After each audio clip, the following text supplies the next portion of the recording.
नमस्कार मुलांनो, आज आपण पाठ क्रमांक 12वा सलाम नमस्ते या पाठाचा आपण अभ्यास करणार आहोत.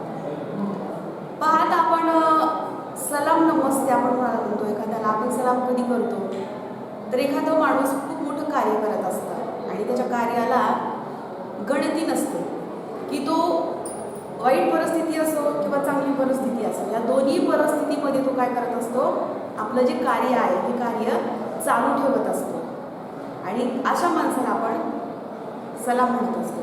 मग आपल्या देशावरती कितीही संकट आले तरी जे आपले सैनिक आहेत हे सैनिक काय करत असतात, आपल्या देशाचं संरक्षण करत असतात आणि मग अशा लोकांना आपण काय म्हणतो की तुला सलाम आहे, तुम्हाला सॅल्यूट आहे. आता या सलाम नमस्ते या पाठामध्ये सुद्धा एक अतिशय गरीब असलेला असा एक शेख मोहम्मद आहे. त्याचे एक छोटंसं किरकोळ पुस्तक विक्रीचं दुकान आहे आणि त्याला एक बहीण आहे आणि ती बहीण विधवा आहे. विधवा असून तिला कॅन्सर असतो आणि अशा कठीण परिस्थितीमध्ये सुद्धा हा कोणाचीही मदत घेत नाही. म्हणजे आपल्याला जेवढं काही प्रयत्न करता येईल अशा गरीब परिस्थितीमध्ये सुद्धा हा जे आपल्या बहिणीची जी सेवा आहे, आपल्या बहिणीचं जे दुखणं आहे हे दुखणं तो स्वतः करत असतो आणि याच्यामधला त्याचा कष्टाळूपणा, त्याचा प्रामाणिकपणा हा आपल्याला या पाठामध्ये सांगितलेला आहे. आता या पाठाच्या लेखिका आहेत सुधा मूर्ती. पाहता या सुधा मूर्तीचा परिचय काय आहे तर या प्रसिद्ध लेखिका आहेत.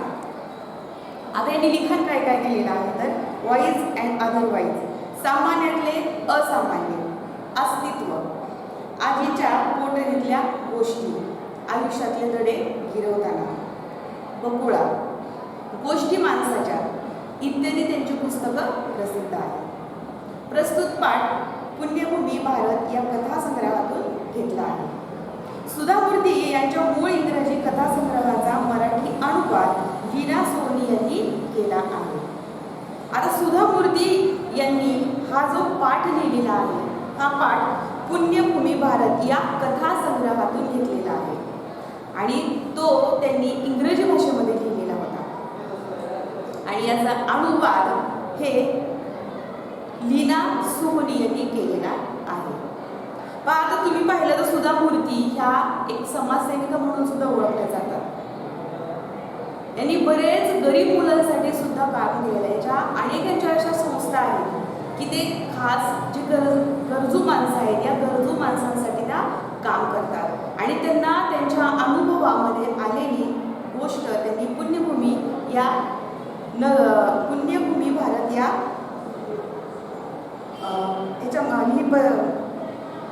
वर्तमानपत्रामध्ये लिहिलेली होती आणि त्यातलीच एक छोटीशी कथा याचा अनुवाद आपल्याला लीना सोनी यांनी केलेला आहे आणि त्याच्याचा सलाम नमस्ते पाठ आपल्याला एकदा सांगण्यासाठी आलेला आहे. की तुम्हाला सांगितलं की मी प्रस्तुत पाठामध्ये लेखिकेनं असं सांगितलेलं आहे की या पाठामधला जो शेख मोहम्मद आहे तो एक छोटंसं किरकोळ दुकान चालवत असतो आणि त्याला कॅन्सरच्या मृत्यूच्या दारामध्ये उभं असलेली एक विधवा बहीण असते. तिला एक मुलगी असते. आता विधवा असल्यामुळे ती आपल्या भावाजवळच राहत असते. तिचं नाव असतं झुबेदा. आता या झुबेदा त्याची मुलगी तिची मुलगी शेख मोहम्मद, त्याची बायको आणि त्याचा एक मुलगा अशी त्यांची ही फॅमिली इथं राहत असते. आता गरीब परिस्थितीमध्ये सुद्धा हा एक माणुसकी जपत असतो. कष्टाळूपणा त्याच्या स्वभावामध्ये आहे. त्याचप्रमाणे तो इतरांना आपलं दुःख कधीही सांगत नाही. जी परिस्थिती आहे त्या परिस्थितीमध्ये तो राहत असतो. हेच या पाठामध्ये सांगितलेलं आहे. तर पहा, शेख मोहम्मदचं एक छोटंसं दुकान होतं. तो वह्याची किरकोळ विक्री करायचा. दरवर्षी जून महिन्यात मी त्यांच्याकडून मोठ्या संख्येनं वह्या घेत असे. आम्ही त्या झोपडपट्टीतील शाळकरी मुलांमध्ये वाटत असतो. त्यांचं दुकान आमच्या ऑफिसच्या जवळच होतं. दुकानाची जागा भाड्याची होती. शेख मोहम्मद फार संकुचित स्वभावाचा होता. तो वह्या आणून आमच्याकडे पोहोचवायचा. आमचा चेक तयार झाला की आम्ही त्याला तसं कळवायचो. मग तो येऊन चेक घेऊन जायचा. आता हा शेख मोहम्मद हा छोटंसं वह्या पुस्तकांचं दुकान विकायचं. आता हे दुकान कुठं होतं तर लेखिकेचं जे ऑफिस होतं त्या ऑफिसच्या शेजारीच छोटंसं एक दुकान या शेख मोहम्मदचं होतं. आता लेखिका सांगते की याच्या दुकानातून आम्ही वह्या कधी घ्यायचो तर जून जुलै महिन्यामध्ये. जून जुलै महिन्यामध्ये आपल्या शाळा चालू होत असतात आणि या जून जुलै महिन्यामध्ये लेखिका गरीब मुलांसाठी वह्या पुस्तकं घेऊन वाटण्याचं काम करत असे आणि याच महिन्यामध्ये शेखकडून ही या वह्यांची मागणी केली जात असे. आणि हे झोपडपट्टीतले जे गरीब मुलं आहेत की ज्यांच्या आईवडील शाळेमध्ये मुलांना पाठवू शकत नाही किंवा वह्या पुस्तकं घेऊ शकत नाहीत अशासाठी दरवर्षी या सुधामूर्तींचं हे कार्य चालू असायचं आणि मोठ्या संख्येनं वह्यांची विक्री पुस्तकांची विक्री ही या शेखच्या दुकानातून केली जायची. शेखला जशी ऑर्डर दिली जायची त्या पद्धतीनं तो वह्या आणि पुस्तकं सुधामूर्ती यांच्या ऑफिसमध्ये निघून पोहोचवायचा आणि मग त्याच्या बदल्यामध्ये शेखला लेखिका सुधामूर्ती ह्या चेकद्वारे त्यांना पैसे द्यायच्या आणि मग तो चेक दिला की तो चेक काय करायचा घेऊन जायचा. एकदा असाच तो आमच्या ऑफिसात आला होता.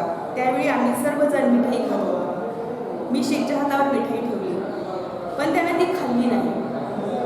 का रे शेख, तुला मधुमेहाचं दुखणं वगैरे आहे का? नाही मॅडम, घरी न्यावं म्हटलं. घरात लहान मुलं आहेत, माझ्यापेक्षा त्यांनाच याची गोडी जास्त. पाहता लेखिकेनं ते मिठाई खात होतात. त्यांच्या ऑफिसमध्ये जेव्हा शेख पुस्तकं वह्या घेऊन गेला तेव्हा लेखिका आपल्या ऑफिसमध्ये मिठाई खात बसलेल्या होत्या आणि मग शेखच्या हातामध्ये पण त्या मिठाई देतात आणि तो शेख खात नाही. पण आपल्याला जर एखादं कोणी मिठाई दिली तर आपण पटकन तोंडामध्ये टाकतो, त्याच्यासोबत आपणही खातो, पण इथं शेख खात नाही. मग लेखिका त्याला विचारतात की का रे शेख, तुला काही मधुमेहाचं दुखणं वगैरे आहे का? तर तो म्हणतो की नाही मॅडम, या मिठाईची गरज माझ्यापेक्षा माझ्या घरच्या मुलांना जास्त आहे. म्हणजे इथं साधी मिठाईचा तुकडा सुद्धा तो स्वतः खात नाही, तो तेवढाच तुकडा आपल्या घरी घेऊन जातो. तुला किती मुलं आहेत? मी विचारलं. ती तेवढीशी मिठाई घरी जाऊन पुरली असते की नाही कोणास ठाऊक. मॅडम, मला एक मुलगी आहे, शिवाय माझी भाजी पण माझ्याकडेच असते. का बरं? तुझी भाजी तुझ्याकडे का असते? माझी बहीण जुबेदार विधवा आहे आणि ती आमच्याकडेच राहते. मला ते ऐकून शेखबद्दल वाईट वाटलं. तो एक छोटा दुकानदार होता. तो काही खूप कमवत नव्हता, त्यामुळे त्याच्या कुटुंबाविषयी आणखी माहिती काढावीशी मला वाटली. पाहता एवढा छोटा मिठाईचा तुकडा दिला, तो तुकडा सुद्धा तो घरी घेऊन जातो आणि म्हणतो की या मिठाईची गरज माझ्यापेक्षा माझ्या घरच्या मुलांना जास्त आहे. आता इथं लेखिकेला असा प्रश्न पडतो की एक मिठाईचा तुकडा या घरी घेऊन चालला, हा याच्या घरच्यांना पुरेल का? यावरती तिला असं वाटतं की याच्या घरामध्ये किती माणसं असतील, किती मुलं असतील. हिला कुतूहल वाटायला लागलं की आपण याला विचारूया की याच्या घरामध्ये किती माणसं असतात. मग ती त्याला विचारते की मॅडम, मला एक मुलगी आहे. तो सांगतो, मॅडम, मला एक मुलगी आहे, शिवाय माझी भाची पण माझ्याकडेच राहते. भाची म्हणजे शेखच्या बहिणीची मुलगी. आता भाची ही माझ्याकडेच राहते म्हणल्याबरोबर लेखिकेला प्रश्न असा पडला की भाची का बरं तुझ्याकडे राहते? मग त्यावरती तो लेखिकेला सांगतो की जी माझी बहीण आहे जुबेदा ही विधवा आहे, त्यामुळे ती माझ्याकडेच असते. माझी बहीण पण असते आणि माझी भाची पण माझ्याकडेच असते. आता हे ऐकल्यावर लेखिकेला फार वाईट वाटलं की तिला असं वाटलं की एक छोटंसं दुकान चालवणारा हा एक छोटासा दुकानदार आहे, खूप काही कमवत नाही आणि त्यामुळं लेखिकेला एक कुतूहल वाटलं की याच्या घरामध्ये आणखी किती माणसं असतील, हे कुटुंब कसं चालवत असेल. पहा, आपण खूप श्रीमंत माणसं पाहतो, खूप पैसा असतो, मोठा बंगला असतो, गाडी असते, तरी सुद्धा त्यांच्या घरामध्ये 2-3 तरी त्यांना पैसा पुरत नाही. इथं हा एक छोटासा दुकानदार आहे, किरकोळ वह्याची दुकानाची विक्री करणारा आहे. आपल्या गल्लीबोळामध्ये छोटे छोटे दुकान असतात आणि ते आपलं रोजचं खाणं पिणं त्या दुकानामध्ये भागवत असतात. जास्त काही ते कमवत नसतात. मग आता एवढं असताना सुद्धा याच्या फॅमिलीमध्ये एवढे माणसं आहेत आणि म्हणून लेखिकेला असं वाटायला लागलं की हा जास्त काही कमवत नाही, किरकोळ विक्री करणारा हा वह्या पुस्तकाची विक्री करणारा हा शेख आहे. मग मला असं वाटलं की याच्या घरामध्ये किती माणसं असतील. आणि मग तो सांगतो की माझी भाची पण माझ्याकडे असते, माझी बायको आहे आणि माझी विधवा बहीण माझ्याकडे आहे. आता ती पुढं काय म्हणते लेखिका, झुबेदा काय करते? ती उत्तम शिवणकाम करते. ती आणि माझी बायको अशा दोघी जणी मिळून घरी शिवणाचा व्यवसाय करतात. अल्लाची मेहरबानी आहे, आमचं छोटंसं भाड्याचं घर आहे, आम्ही समाधानी आहोत. पहा, इथं एक छोटासा दुकानदार आहे, तरी सुद्धा त्याच्या तोंडामध्ये शब्द काय येतो की माझं छोटंसं दुकान आहे, भाड्याचं घर आहे, तरी सुद्धा आम्ही समाधानी आहोत. पहा, समाधानी हा शब्द खूप कमी आपल्याला ऐकायला मिळतो. लोकांना कितीही पैसा असू द्या, कितीही चांगलं घर असू द्या, गाडी असू द्या, तरी लोकांना वाटतं की आणखीन असावं, आणखीन असावं. म्हणजे माणसाच्या ज्या इच्छा असतात ह्या इच्छा कधीच संपत नाही. पण इथं मात्र हा शेख मोहम्मद सांगतो की झुबेदा काय करते म्हटल्यानंतर त्यांना सांगितलं की झुबेदा छान शिवणकाम करते, माझी बायको सुद्धा शिवणकाम करते आणि आमचं छोटंसं एक भाड्याचं घर आहे आणि या घरामध्ये आम्ही राहतो आणि आम्ही खूप खुश आहोत, आम्ही खूप समाधानी आहोत. म्हणजे या एवढ्याशा छोट्याशा व्यवसायामध्ये सुद्धा, या छोट्याशा घरामध्ये सुद्धा शेख मोहम्मद कसा आहे, अगदी समाधानी आहे. म्हणजे आपण आपल्या आजूबाजूला बघतो की लोक किती मोठी असतात, तरी सुद्धा लोक आजकाल समाधानी नाहीत. प्रत्येकाला आणखीन कमवण्याची भाव लागलेली असते. आणि इथं मात्र आपल्या या छोट्याशा व्यवसायामध्ये, भाड्याच्या घरामध्ये सुद्धा हा शेख कसा आहे, अगदी समाधानी आहे. त्याचं ते उत्तर माझ्या हृदयाला स्पर्श करून गेलं. आजकालच्या जगात समाधान हा शब्द तसा दुर्मिळ झाला आहे. असेच काही महिने लोटले आणि एक दिवस शेखचा मला फोन आला, मॅडम या खेपेला मला तुम्ही चेक ॲडव्हान्समध्ये देऊ शकाल का? पाहता त्याचं हे जे उत्तर होतं, कोणतं उत्तर की मॅडम मी भाड्याच्या घरामध्ये सुद्धा कसं आहे, समाधानी आहे. हे उत्तर ऐकल्यानंतर लेखिका सांगते की त्याचं उत्तर माझ्या हृदयाला स्पर्श करून गेलं. म्हणजे ते उत्तर माझ्या हृदयाला लागलं की अरे हा एवढा गरीब असताना सुद्धा तो काय म्हणतो की मॅडम मी समाधानी आहे, बहिणीला कॅन्सर आहे, बहीण विधवा आहे, छोटंसं घर आहे, ती बहीण यांच्याकडेच राहते, भाची राहते, तरी सुद्धा हा काय म्हणतो की मी मॅडम समाधानी आहे. आणि हे उत्तर ऐकल्यानंतर लेखिकेला ते तिच्या मनाला लागलं. आता काही दिवस लोटले. काही दिवस लोटल्यानंतर एक दिवस शेखचा लेखिकेला फोन येतो आणि लेखिकेला सांगतो की मॅडम या खेपेला मला काय करा, तुम्ही चेक ॲडव्हान्समध्ये द्या. ॲडव्हान्समध्ये द्या म्हणजे मला अगोदरच द्या. आपण आपल्या भाषेमध्ये म्हणतो उचल देणं, म्हणजे काम करण्याच्या अगोदरच पैसे घेणं, त्याला म्हणायचं ॲडव्हान्स देणं. आता हा शेख काय करायचा, दरवर्षी जून जुलै महिन्यामध्ये लेखिकेला वह्या पुस्तकं नेऊन द्यायचा आणि त्याच्या बदल्यामध्ये लेखिका यांना चेक द्यायची. पण ह्यावेळेस मात्र काय झालं, शेखनं असं मॅडमला विचारलं की मॅडम मला काय करा ह्या खेपेला, म्हणजे या वेळेला मला काय करा तुम्ही, मी तुम्हाला वह्या पुस्तकं देण्याच्या अगोदरच तुम्ही मला काय करा, चेक ॲडव्हान्समध्ये द्या, म्हणजे मला अगोदरच तुम्ही चेक द्या. का बरं शेख, काही खास कारण? आता शेख असं कधी पैसे मागत नव्हता आणि आज अचानक असं कसं तुम्हाला पैसे मागायला लागलास? काही खूप मोठं कारण आहे का तुला हे पैसे मागण्याचं? तू अगोदरच पैसे माझ्याकडनं मागून घ्यायला लागलास? होय मॅडम, झुबेदाला कॅन्सर झालाय, उद्या त्याचं ऑपरेशन आहे. आता तो सांगतो की हो मॅडम, माझ्याकडे काही खास कारणच आहे तुम्हाला पैसे मागण्याचं.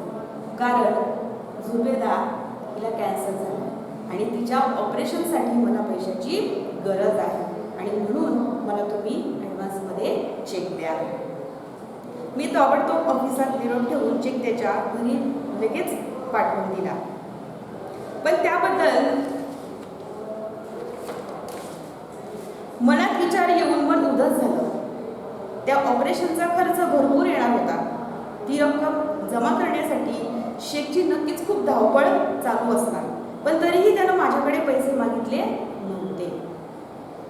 आता हे पैसे मागितल्यानंतर लेखिकेच्या मनामध्ये अनेक विचार येऊ लागलेले होते. कॅन्सरचं ऑपरेशन करणं काही ही साधी गोष्ट नाही, कारण याला फार पैसे लागतात आणि शेख काही तेवढे पैसे फार कमवत नव्हता. आणि किरकोळ वह्याची विक्री करणारा त्याच्यामध्ये त्याचं भागलं असेल का? लेखिकेचं हे पैसे मागितल्यानंतर मन अगदी उदास झालं हे ऐकून. पण लेखिकेने काय केलं की ठीक आहे, तुला ॲडव्हान्समध्ये पैसे पाहिजे आहेत का? तिने काय केलं, आपल्या ऑफिसमध्ये निरोप दिला आणि शेखचा चेक तयार करून ठेवला. पण तरीसुद्धा तिच्या मनामध्ये सतत विचार येत होता. तिचं मन अगदी उदास होत होतं की अरे, हा छोटासा विक्री करणारा हे जुबेदाचं ऑपरेशन करू शकेल का? आणि कॅन्सरचे ऑपरेशन करण्यासाठी भरपूर खर्च येतो आणि ती रक्कम जमा करण्यासाठी शेखकडं नक्कीच पैसे नसणार आहे. माता याची धावपळ खूप चालू झाली असणार आहे आणि तरीसुद्धा शेखने माझ्याकडे पैसे मागितलेले नाही. अनुभवाने मला बरंच काही शिकवले. आमच्या स्वतःच्या हिऱ्याच्या पुढ्या पर्समध्ये लपवून गोरगरिबांसाठी निधी गोळा करायला आलेल्या बायका मी पाहिलेल्या आहेत. आपल्या मुलांना शिष्यवृत्ती मिळावी म्हणून ती मुलं अनाथ असल्याचं सांगताना चांगल्या सधन कुटुंबातल्या आईवडिलांना मी पाहिले. कितीतरी माणसं फाउंडेशनकडून मदतपत्रात पाडून घेण्यासाठी आपल्या आईला निराधार ठरवून मोकळी होतात, हेही मी पाहिले. तर ती व्यक्ती आयुष्यातून उठेल असं आम्हाला ज्या कोणाबद्दल वाटेल त्यातलंच फाउंडेशन मदत करेल असा माझा नेहमी आग्रह असतो. आता तुम्हाला सांगितलं की लेखिका ही एक कशी आहे, एक समाजसेविका आहे आणि त्यामुळं जेव्हा ती कार्य करत असे तेव्हा लेखिकेला असे अनेक अनुभव आलेले आहेत की तिनं पाहिलेलं आहे की बऱ्याच ज्या बायका आहेत त्या आपल्या सोन्याच्या पुड्या म्हणजे जे कानातले असतात ते पर्समध्ये ठेवतात, लपून गोरगरिबांसाठी निधी गोळा करत असलेलं सुद्धा आम्ही अनुभवलेलं आहे. म्हणजे जे छोटे छोटे जे समाजकार्य करणाऱ्या ज्या बायका असतात या काय करतात की आम्ही फार गरीब आहोत, आम्ही फार गरिबांसाठी मदत करतो, हे त्या दाखवून देत असतात. हे सुद्धा अनुभव आम्ही पाहिलेले आहेत. काही लोक आम्ही असे पाहिलेले आहेत की स्वतः सदन आहे, श्रीमंत आहे, पण मुलाला शिष्यवृत्ती मिळावी म्हणून ते स्वतःला काय समजतात, गरीब आहेत असं दाखवतात.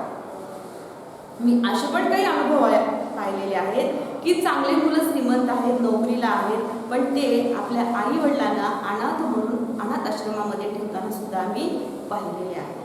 म्हणजे असे अनेक अनुभव या लेखिकेनं पाहिले. पण लेखिका ही खूप मोठी समाजसुधारक आहे आणि त्यामुळे जेव्हा ती कार्य करायची तेव्हा तिला अशा अनेक गोष्टींचे अनुभव आलेले आहेत आणि म्हणून ती सांगते की माझी मनापासून एक अशी तळमळ असते की आमचं जे फाउंडेशन आहे हे फाउंडेशन असं आहे की जे फक्त गरजूच व्यक्ती आहेत त्यांच्यापर्यंतच ही मदत मिळावी. बऱ्याच गोष्टी अशा असतात की जे गरजू लोक आहेत त्या गरजू लोकांपर्यंत मिळतच नाही.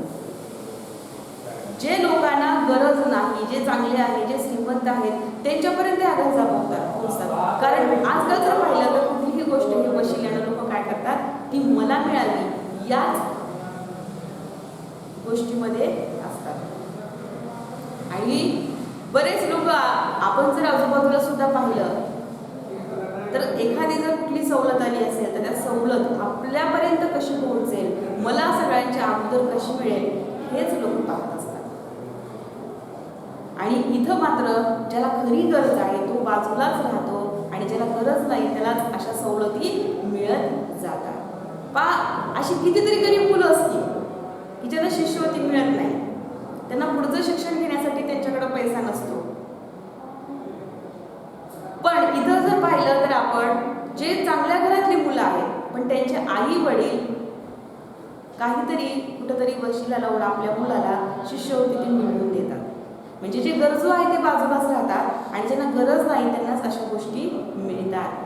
आणि म्हणून लेखिका सांगते की या ज्या गोष्टी आहेत ह्या गोष्टी मी स्वतः डोळ्याने अनुभवलेल्या आहेत आणि म्हणून आम्हाला असं वाटतं की जे आमचं हे फाउंडेशन आहे, जे खरंच गरजू मुलं आहेत त्यांच्यासाठीच हे उपयोगी पडावं आणि सतत असा हा आमचा आग्रह असतो.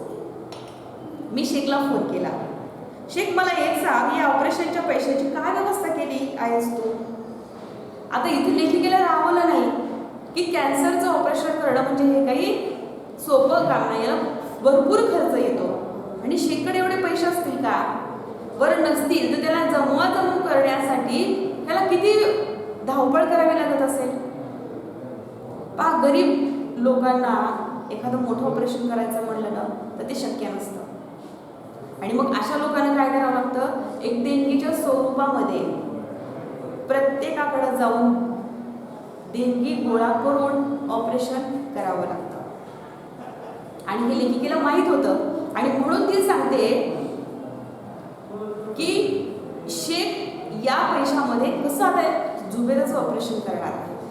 लेखिकेला एक शेख बद्दलचं एक जवळचं नातं होतं आणि म्हणून तिला ती काळजी वाटत होती की याची किती धावपळ चालू असेल आणि म्हणून ती शेखला काय करते, फोन करते आणि त्याला सांगते, म्हणते की शेख मला एक सांग की या ऑपरेशनची पैशाची तू व्यवस्था काय केलेली आहेस? आता शेख काय म्हणतो पहा, मॅडम मी जुबेदाचे आणि माझ्या बायकोचे सगळे दागिने विकले आहेत, शिवाय बँकेकडूनही थोडं कर्ज घेतलं आहे. पहा, आता सामान्य कुटुंबातली माणसं काय करू शकतात?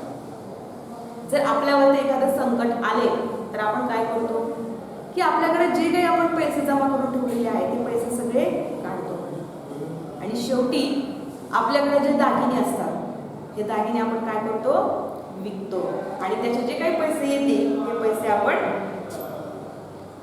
आपल्या जमवलेले पैसे आणि हे दागिने विकलेले पैसे मिळून जे आपल्या काही खूप आवश्यक गोष्ट आहे त्या गोष्टीसाठी आपण ते पैसा खर्च करत असतो.